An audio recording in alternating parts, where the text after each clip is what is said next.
Hi, thank you so much for joining my podcast. I'm Gary Zacharias, and this is the Apologist bookshelf. I really like anything Greg Koukl puts out. He's the head of Stand to Reason. He's a founder and the president of Stand to Reason. He's an award-winning author. He's put out some really wonderful books, radio talk show host. And over again, Greg's idea is that Christianity can compete in the marketplace of ideas when it's properly understood and it's articulated well. And so he's got a series of booklets that are called the Ambassador's Guide to, and then fill in the blank. There's one on Mormonism, there's one on Islam, there's one on homosexuality, and here's one that I haven't discussed yet in these podcasts. And so what I'm thinking about doing, it's a small booklet, so I'll just see how many pages are we talking about here. 25 pages.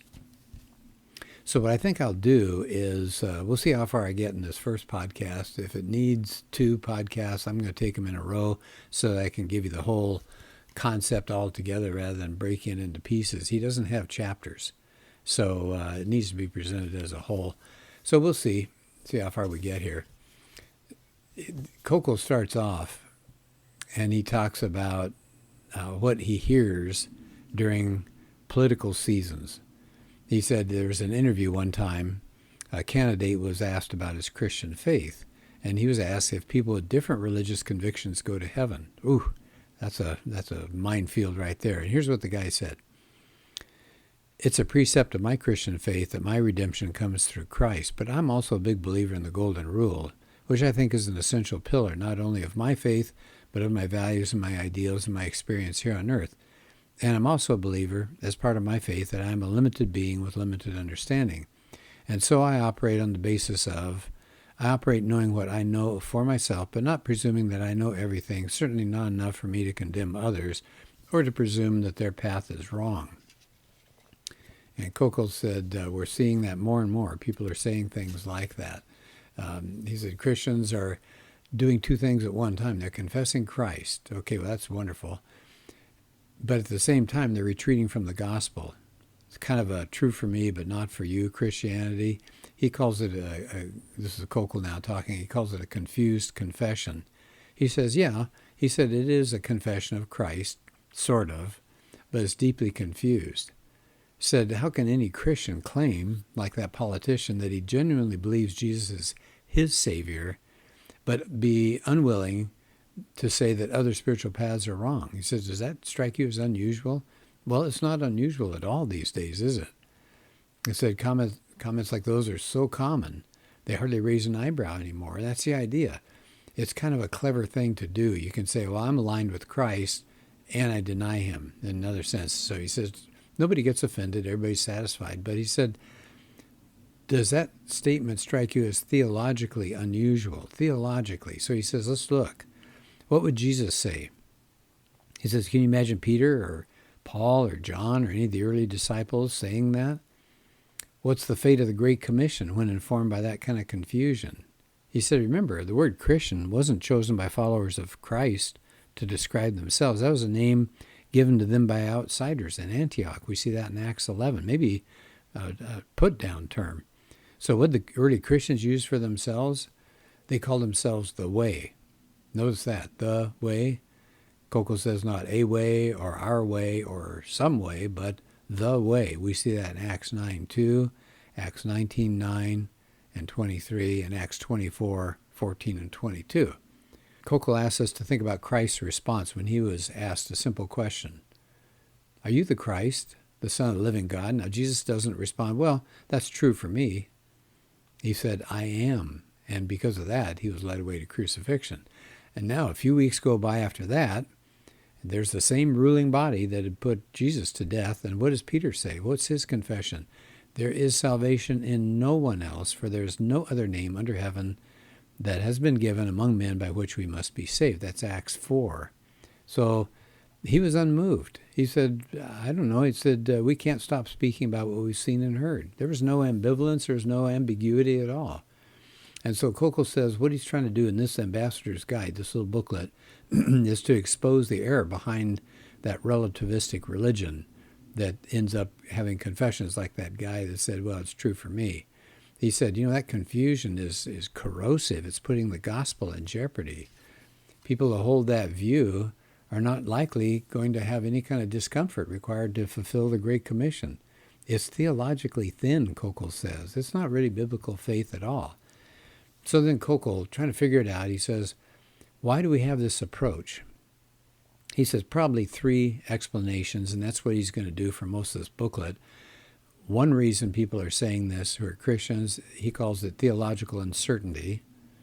Another reason he said Christians are doing this is because of religious pluralism.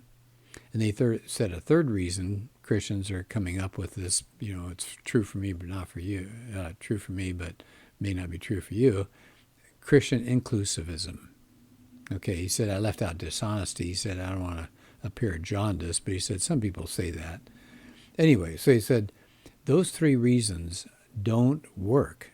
And Koukl's going to explain why. So one more time, what are the 3 reasons that people are coming up with these statements about true for me, but not for you? Theological uncertainty, religious pluralism, and Christian inclusivism. So let's start with the first one. One way for some, right? Why is that? He says theological uncertainty. He said there are Christians who really do believe and they trust in Jesus, but they're not really sure that they're correct. They believe, but they don't know. He says you could kind of put it in these words.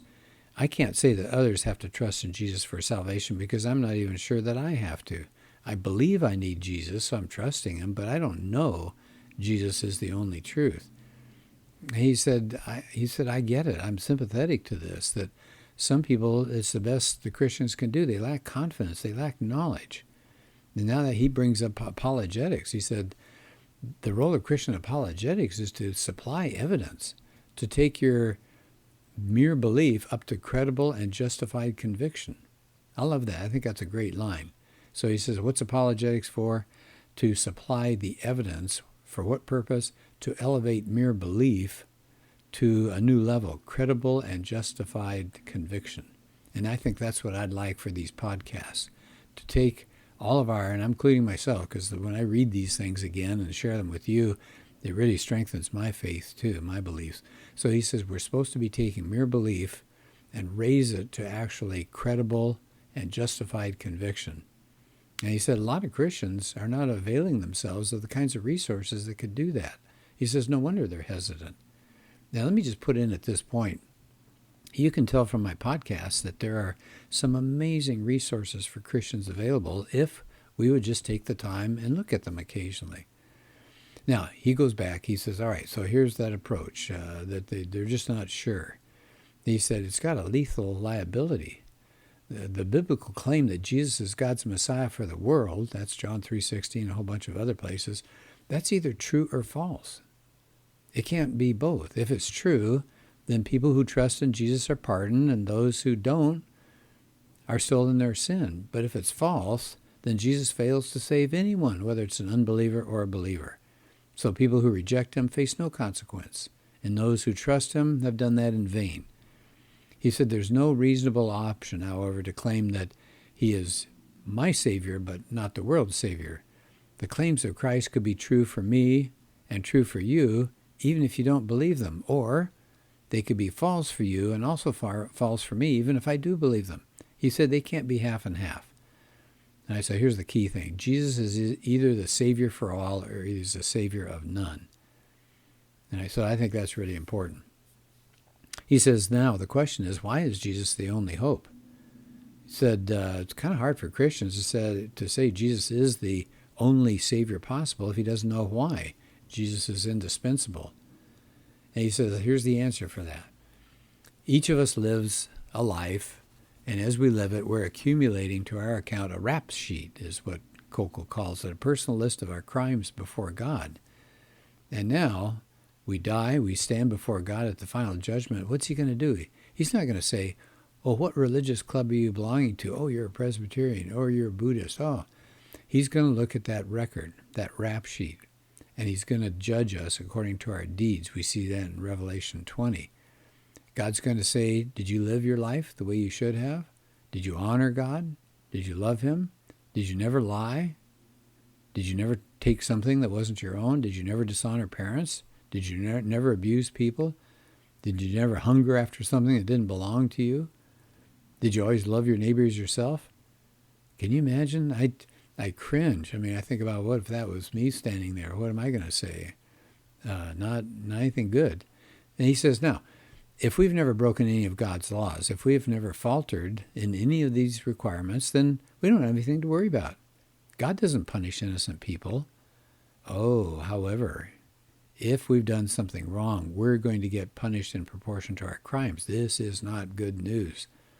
It's terrible news, because we all know we're guilty. We don't need somebody else to tell us. We don't even need to read about it. We have our own standards. Forget the 10 Commandments. This is just me talking here, but forget the 10 Commandments. We can't live up to our own standards. That's why we all feel guilty, because we are. So it's bad news. We know we're guilty. But thank goodness, here comes the good news. God would be justified to punish all of us, but he extends an offer of mercy through his Son. Jesus is the only way. Why? He's the only one who solved the problem. He purchased a pardon. With it, we're rescued. Without it, we stand alone. So if you trust in your own merits, you stand before God, you'll be judged by your own merits and found wanting. But trusting in the merits of Christ, people will be judged by the merits of Christ and will find favor. There's no middle ground, he says. There's no room for a confused confession. If anyone thinks there is, he's either severely misjudged the problem, sin, or the only solution, Christ, or both. So that's Koukl talking about the first reason that he believes people are saying this, well, I believe in Jesus, but you may not do that. It's theological uncertainty. Here's point number 2. He says another reason people are saying this is because of something so popular today, religious pluralism. He said, it's not just recognizing a diversity of religious beliefs in a culture, the pluralism of view. Well, that's fine. I mean, we look around in our culture today, and we're supposed to live in peace with people that don't share our convictions. That's pretty obvious. Koukl says the pluralism that bothers him is the view that all religions are legitimate roads to God. Maybe you've seen that illustration, a picture of a big mountain and a bunch of little roads are going up it, and each one is labeled a different religion, but they all get up to the top, and that's where God is. So he said, God, this is Koukl's idea of this religious pluralism, that God has ordained all of these different paths. So you don't want to say your religion is better than anybody else's. God's too big to fit into one religion. He said he saw that on a bumper sticker. Christ is a path for Christians, but everybody else has their own legitimate way. He says that's a dead end, though. He says, think of that fable about the 6 blind men who visit the palace of a Raja, and they encounter an elephant for the first time. So the first blind man puts his hand up and he touches the side. Oh, an elephant's like a wall. Well, the second blind man puts his hand out and touches a different part of the elephant, the trunk. Oh, no, he says, the elephant's like a snake. The third blind man touches the tusk. Oh, it's sharp. You're both wrong. The elephant's like a spear. The fourth one puts his hand out and touches the leg. No, you're all wrong. It's a tree. And a fifth man, a blind man, touches the ear. He's a fan. The sixth blind man touches the tail. No, he's a rope. And they're arguing. And each one thinks his own perceptions are the correct ones. And the Raja is in the other room, and he comes out. He says, the elephant's a big animal. Each man touched only one part. You have to put all the parts together to find out what an elephant is like.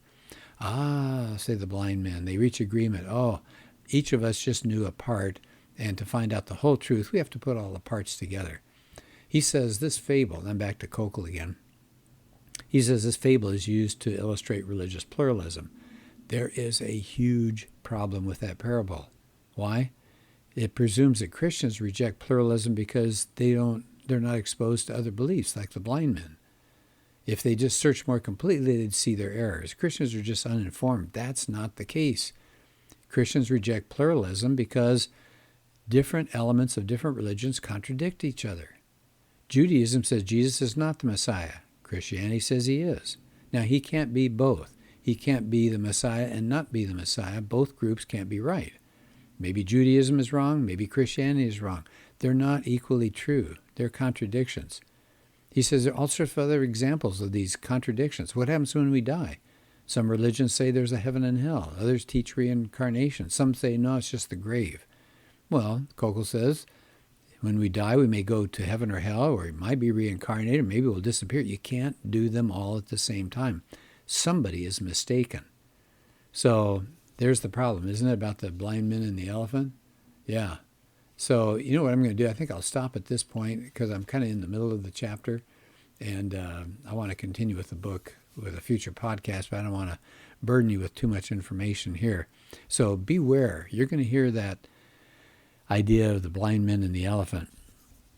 And by the way, here's another huge problem with that. Notice the person that uses that fable is saying that he or she sees the big picture and is not blind. He or she sees the whole elephant, whereas you as a Christian, or you as a Muslim, or you as a Buddhist, or you as a Christian Science, you only see a portion of the elephant. Well, how is it that that person has full sight? How is that possible? How is this person sighted and the rest of us are all blind? Isn't that pretty arrogant? Yeah, I think so. I mentioned the other view. Now, Koukl doesn't talk about this one, but this is a pretty well-known one too, about the roads all leading up to God. The person that tells you that and says this is the way it is somehow has been able to see all the roads as if he or she is up in a helicopter. Well, how did that person get to be in the helicopter, but none of the rest of us are? We're all trudging up these different roads.